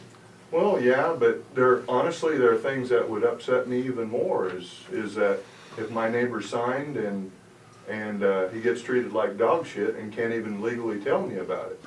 Yeah. Okay, without, for say, a lawsuit for say, or, because that is in there, I understand what you're saying. There's a lot of things, and the more I Yeah, process this, the more. Well, this would be what would be considered hearsay evidence, but I've had 2 customers that I don't think have ever lied to me before that have both said that they've sweetened the deal a lot of recent. Now, whether they're dealing with NextEra or Invenergy or who they're talking to, that has been said to me both, and one of them was Sunday morning at the pancake breakfast, Tim, so. Yep, and I can guarantee you that is not with us, so the original. But in- And I don't know that it is. They didn't say what company. I know, They but, just said okay, that. now that brings up another point. Would that indirectly influence, because, okay, Invenergy's going out there doing that, but now you need those acres, so you're gonna go get them from Invenergy. And where are they at in this whole deal? Why are they so aggressively out trying to lease ground if the only agreement that our commissioners have established is with NextEra? Which they have the right to. The only, You know, they can still Yeah, they- lease it up. can Invenergy lease land in your footprint there? I mean, if they Yeah, wanted to, they yeah, could. absolutely. There's nothing, I mean, that's up to the landowner, whatever the landowner Sure is. wants to do. Okay, so they could, but if they would have to take their power and pipe it away to there, they won't run it through you guys. They're not gonna put towers in there. They couldn't. But they in turn, though, could give it back for, say, the leases back somehow or another to NextEra if you need it. They could, but I would say right now, we don't. We don't. Well, I you mean, go we are back to- wrapping up our acquisition, Okay. so we're not. You go back to when the oil thing was back in the sixties and seventies down there around Gulf. And we had a lot of oil wells and places. And a lot of people, there was 5, 6 different companies coming around buying your oil rights. Well, if you happened to sold your oil rights to the wrong person, they had no intention of ever building an oil well on your property. The company next door would put an oil well right on the fence and angle it where, no, I don't know what they did. But they would suck out of your pool of oil, and you get nothing and they get it all. And, you know, and that's something that leads up to this, you know, I mean, there's people that remember that very well. And it can happen, and, you know, but that did, I can take you and show you a lot of different places where there's oil wells within 300 feet of the fence. Right. One company was winning, one wasn't, yes.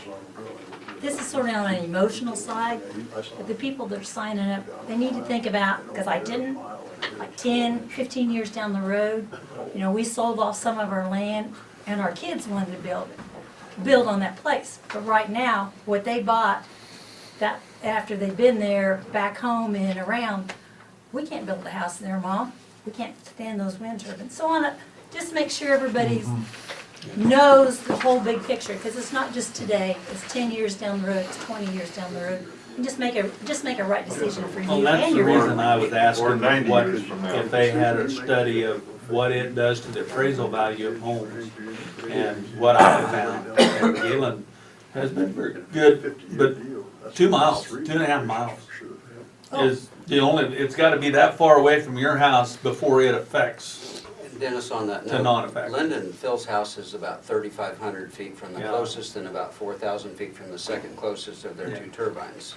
And they are the resident in Nemaha County that lives closest to wind turbines, Sure. as near as I know. Yeah. So, But that's, and has wind turbines of their own. So. Yeah, and if I had to do it again, yes, the money helps. And then I'll talk to some people though that's from them areas, even Marysville and even up there. They said, I don't even pay any attention to them anymore. I mean, so it is the flavor of the day. I mean, some people are for them and some are against them. Some And are so more sensitive to the noise. I agree 100%. But that's gonna be life. We are gonna have some things in life that are not gonna be quite the way we wanted them. And so in the end, we're gonna work whatever we need to do the best for Nemaha County. That's our goal. If it's building them or if it's, you know, Be careful what you wish for, because Tim? I thought they were cool 30 years ago. Brett, with regard to our exchange before on whether a participating landowner signs a contract, he's essentially protecting himself, looking out for himself. I'm not very good with this stuff, but NextEra's thoughtful attorneys thought to put a setback waiver in here that says the owner hereby waives enforcement of any applicable setback and side yard requirements. So they have it right in the contract that they just waive their setback guidelines. Am I So reading they've that already got a correctly? waiver in place on the people that they've gotten to sign contracts. And So is even that- if the county does do something, the people that have signed are not protecting themselves. Did I interpret that correctly? well, but even our setbacks before, you could put one 500 feet from your house.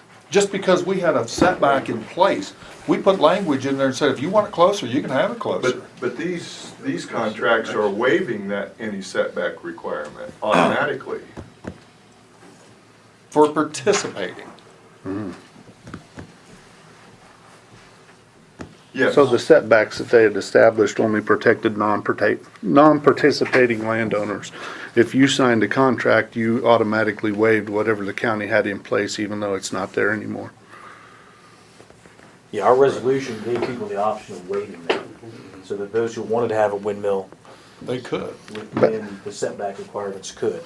Back to zoning, for what it's worth, I lived in Oklahoma City for 10 years of my life that obviously had zoning.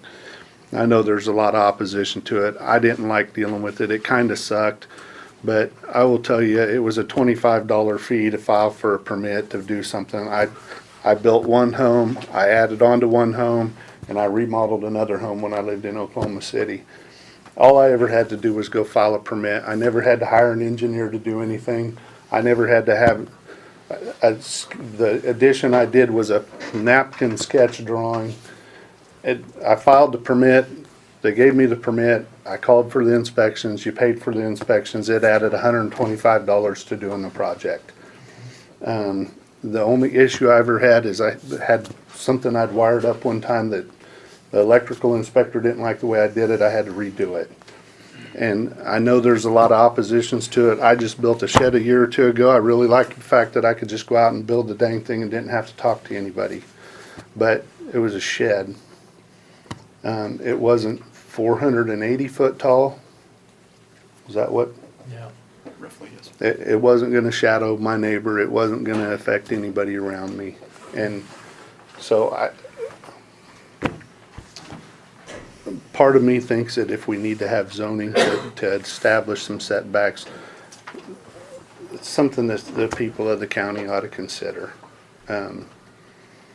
And like I said, I'm a huge believer. Part of the reason I live where I do is so that I can walk out as our friends from the city, when they come out and visit us, they, first, are you gonna develop this? No, I'm not, because I wanna walk out of my back door from my bedroom, stand out on my deck and take a piss and not have to worry about offending anybody.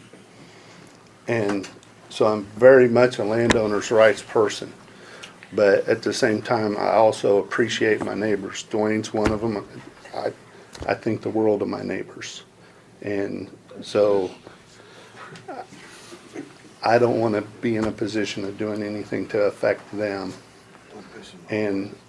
But at the same time, sometimes I do things without thinking.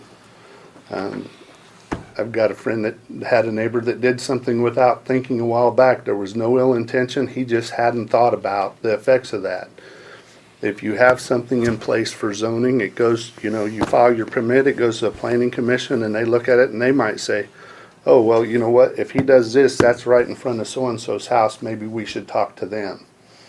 And that might cause that landowner to give a second thought and say, hey, you know what, that's right, maybe I shouldn't put that grain bin right in front of this guy's house.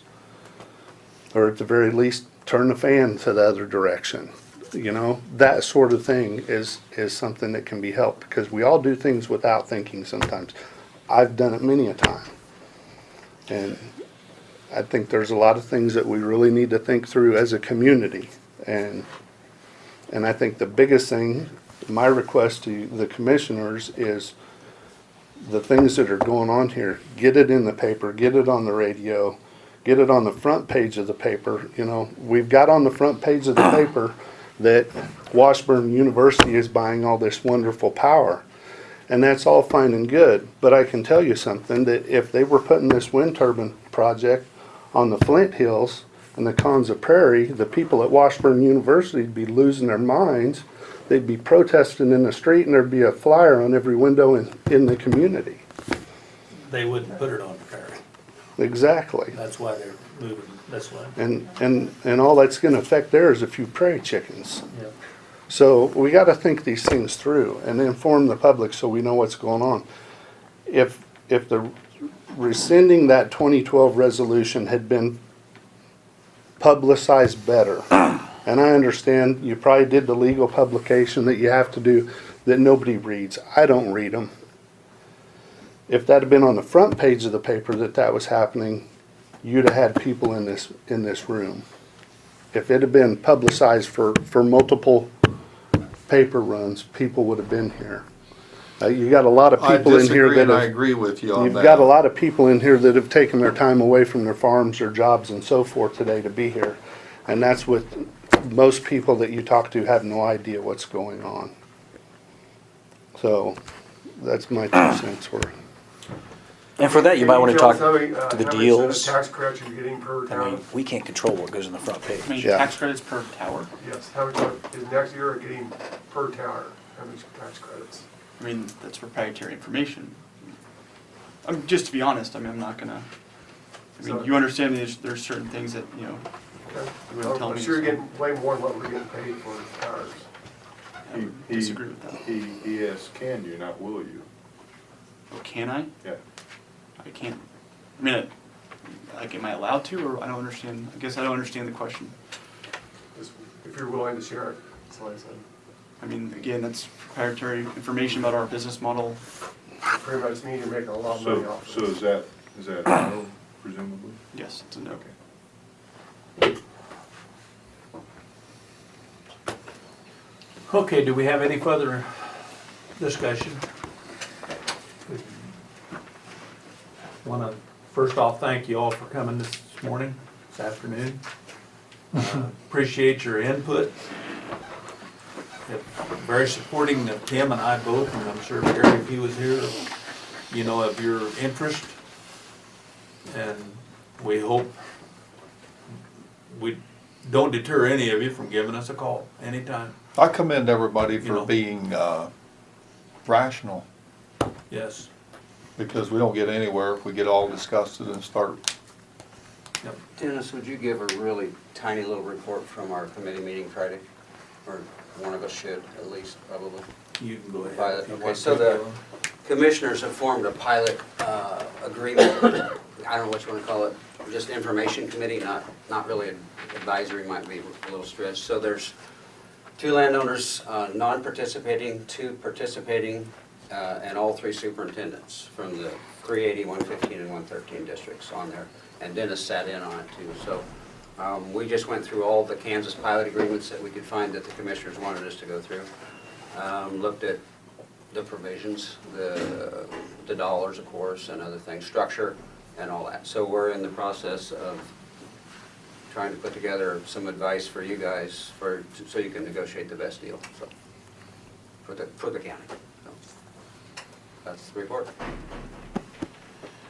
And I want to thank, you know, the guys on the committee for helping us, because we realized out of the chute that we was kind of overwhelmed, you know, and really, I don't think it should be up to just us 3 to make all these decisions for everybody that owns land in Nemaha County.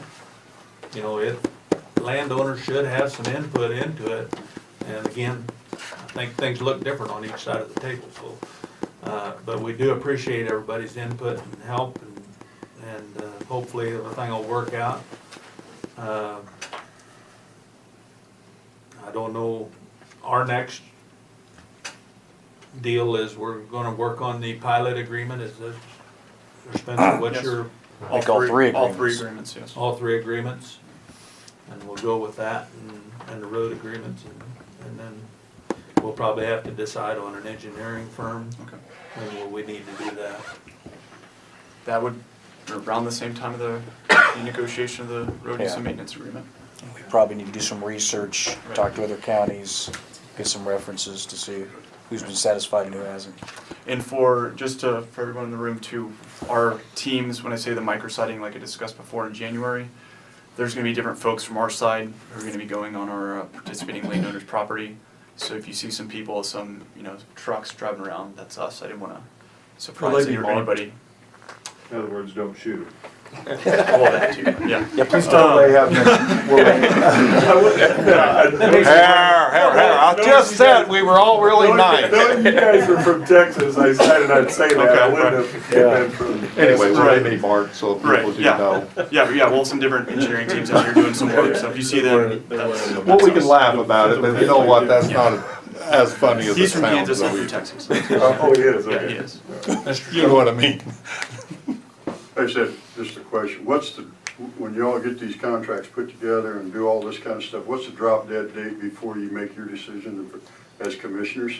where you'll January have all the stuff 31st, together, right? and Well, are everybody we will see looking at what's February going on, and 28th? Is that then what that was? So you have a wanted chance those to- agreements in place? February get on a 28th, hearing. execute the agreements. So And will I there would be a say hearing? we're probably. Around that February 28th timeframe. So will there be a hearing that all these guys can come weigh in on? I'm sure.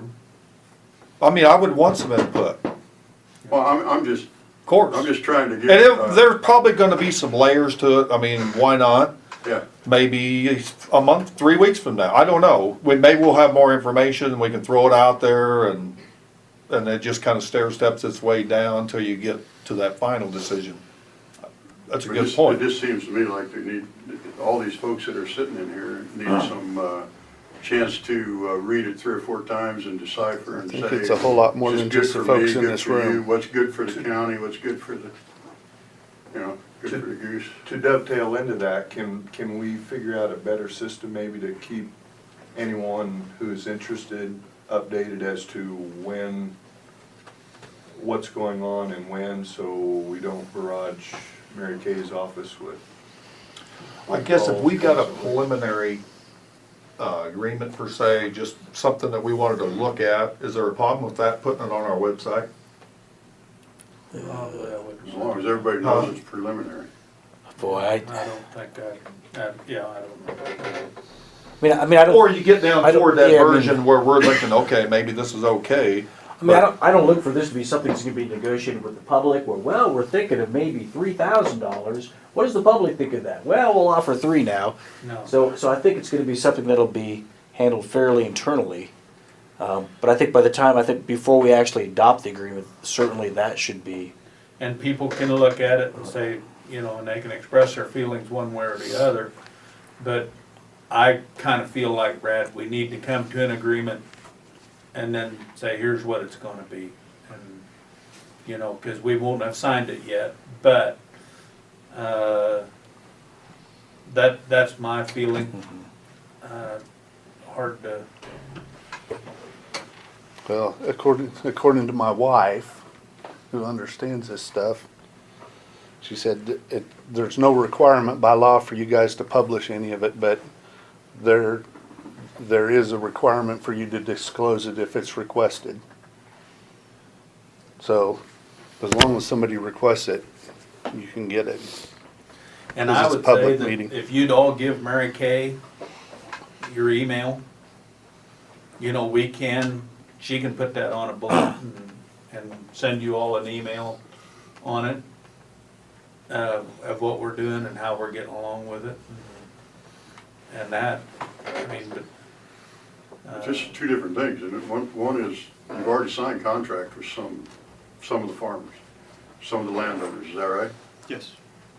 So you got the county issue, and whatever that means, I don't know what that means, Brad, I'd have to sit down a little while and talk to Brad about it, but I don't know.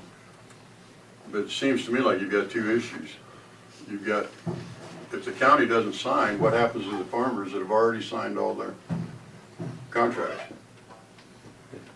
I'm sure if the project doesn't take place, because we Because don't of reach what the county- agreements and the county takes some actions, but probably through zoning regulations, when it becomes zoned to stop the project, then those who have signed agreements Okay. get nothing. They're probably still gonna continue to get their land lease payments, though, wouldn't they? Because that lease agreement was. I'm guessing there's contingencies that if the project does not go forward, that would be my guess. If I was drafting up these lease agreements, there would be a contingency clause that if the project does not take place and there is no wind turbine placed in their land, that they don't get the full value of it. Is there? They're option agreements, so these are option payments.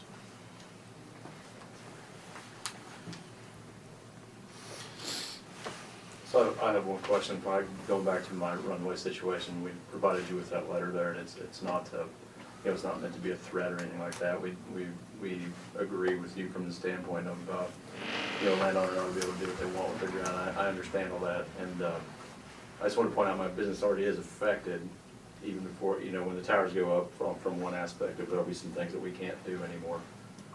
And that's up to the grower, that's fine. I mean, if anybody wants a preview of what it's like in between all these at 150 miles an hour, I'll take you. So, it's not fun.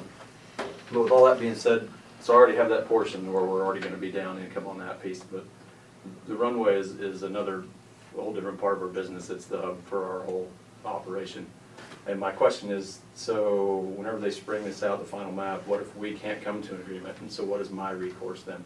You said something earlier about, you need to sign if you want protection. I'm not signing anything with these people on any of my ground. So I'm just left out in the cold, or do I need to bring suit against the county, or what do I gotta do because I have a huge investment that I need to protect? Yeah, your recourses will likely be through, I mean, I would encourage you to talk to your attorneys about this. It would likely be you filing suit against the company. That's what's been done in the past at least. I would hope we can get it worked out without going that far, but we don't know that, right, until, Right, I don't think it needs to go there. I'm just saying, what is my recourse? yes, I understand. I mean, there are nuisance lawsuits out there. My sister was part of one up in Wisconsin. She and her husband owned a dairy farm, and it was gonna impact what they were doing with some development, and so they joined with other landowners and filed suit against the company. So if you go online there, Was that a wind company? yes. Okay. My concerns are real. There's already been comments to neighbors and other farmers about how they can go on the end of my runway and there's nothing I can do about it. It's coming from your people, so if you wanna see my hesitation, that's what it is. Well, I'm sorry to hear that, first of all. Second, I just received that letter on Friday. And again, I want to come to you with all the information, I have available. Just because I don't want to come and not have a full picture from our end before I come and start speaking to you. So, but. I think you we guys will be need to coming- talk, Right. if you can, don't you? I mean, that's me. No. And then if you don't like what you're hearing, I wanna know it. Because we gotta make out a pilot agreement too. And we're gonna take care of the businesses that are already here, in my opinion. Fair enough. I'm just thinking out loud here, but, and I've never spoken with Glenn personally on this topic, but it seems to me you've questioned this or initiated dialogue, and you said you heard no response. I don't know what kind of time frame. We've had several conversations. They wanted submitted what we thought was safe. So we've submitted what was safe two months ago, I don't know, something like that. And I haven't heard anything back. So as a prospective non-participant, as someone who hasn't completely ruled out signing with either company, I have to ask myself, is this a glimpse around the corner as to what it looks for me? I don't operate at the same level Glenn does, and at this point, if I understand things correctly, you haven't gotten anywhere, and I think, gee whiz, this doesn't bode well for somebody like me. You guys understand where I'm coming from? I do. And if you look on the map, there is, even though it's not nearly what you are asking for, there is some setback from your airstrip, and that is before any negotiation has happened at all, or any conversation really about where our turbines will be placed. How many So turbines just- potential, I'm sorry, go ahead. So, I mean, just to give you perspective, when you ask about that, that's why. So even before a conversation was had, we included a setback. And then the conversations will be had once we know, what our final design looks like. Just out of curiosity, how many potential towers would that affect to satisfy Glenn from his perspective with his airstrip? I don't know yet, and that's the reason why we haven't had the conversation. I think that's the truth. Well, it's gonna cause Glenn problems. Number one, he's gonna have to buy helicopters or more helicopters because he can't fly unless you guys wanna ride with him. If you wanna ride with him, he'd probably take you out and take you through a few of that. Anybody's welcome. But he's gonna have to make an investment, but the thing I was getting to earlier, we've got a company that's already got 41 employees. You're gonna say 20 to 25 employees. Why would we give up 41 because we wanna go? We don't wanna lose Glenn to some other county. We don't wanna lose Glenn, period. So, Absolutely. we believe in Same value perspective and for you. armed present. You make a good point, though, for just the average landowner. You're a smaller scale, but you're still there. Just what you say. I mean, if you're non-participating, you still feel, I guess good conversation. Well, and that's why it's to their advantage to enter into some of these non-participating agreements, because that way they don't have these nuisance lawsuits being threatened or filed or anything like that. When Tim told me that my best option to protect myself was to sign a lease agreement. I told you that? You said, well, if you sign a lease agreement, you'll be able to establish a setback from your home. I said, And- if you, I didn't Yeah. say your best But that- option. I don't tell nobody that. So, okay, so to protect myself, I need to sign a lease. I think I heard you right Wait now. a second, wait a second. Anyway, I am not for or against in between. I'm sitting right here and I want to do the best for Nemaha County. So I hope we do what's best for That's Nemaha all we County. can ask for. Yeah. You know, and the same goes, you know, we've got a lot of people that are pushing hard for this, guys. Of course. You know, I know we've got a handful here. And some of those know what but- they're talking about. They've had these things dissected by attorneys. They know what's inside of those. So, you know, there's a lot of them maybe that just signed them to be signing them. I'm not gonna say they did or they didn't, but There's a lot of them confused, and most of it's over money. You know, they're not decided, you know, whether they're gonna be paid by acre or by windmill, or if they lease their land, are they gonna get a windmill? You know, I think a lot of them are waiting on that I talked to a specific guy the other information. day that said he's 100% against them, but if they'd guarantee him a windmill, he'd sign it. Yeah, yeah, not a great reason probably, but whatever. yeah. And Well, And they're- and I they're- get people that's- that tell me that says, well, the only thing that I care about is yeah, if my taxes go down, it's great. So whether it's a windmill or whatever, but he says, I want my taxes to go down. So, and we can figure that one out. And, you know, and that's not gonna happen real easy. That's not an easy challenge for us. You know, with the budget constraints that's been put on us, it's a whole different ballgame. It Okay. really is. The last 3-4 years have really changed the way we operate, what we can do, and the control we have because of the state of Kansas. And I don't know whether it's the state of Kansas or federal or who that offered this tax-free for life. State. You know, to me, I wish they had it just like the pipeline. You know, you come in and put your deals up and pay taxes and it's done. Our taxes are split up the way they ought to be, everything is done. Now granted, the townships that's got the windmills are gonna get more than the other ones and things like that, but, you know, that's the other thing, when you get back to his point on the schools, you know, do we separate out by percentage of schools, or, you know, that's why they say we should be in charge of that. Well, we'll have to discuss that and charge it. Anyone that has input on that can sure, It is true that you do have wind farms in states that do have property tax. In other words, you have turbines on the tax rolls. Right, that's correct, yeah. So it works And there there. are projects in Kansas that Right. also, yes, correct. It works there. Right.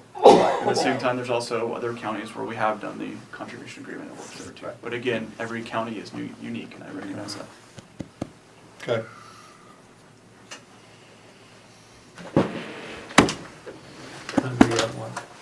No, but I got a meeting at 1 o'clock. And I did a good Didn't too. expect this was gonna go like that. Thank you very much. Tim, do you have any for me?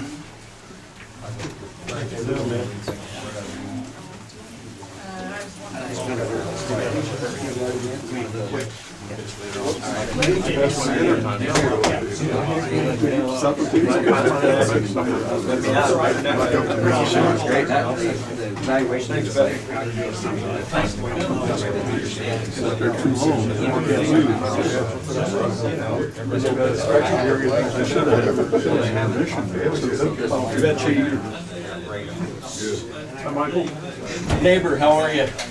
Tired? Yeah, went over your lunchtime. Take your nap a little later. I know now. Maybe supper.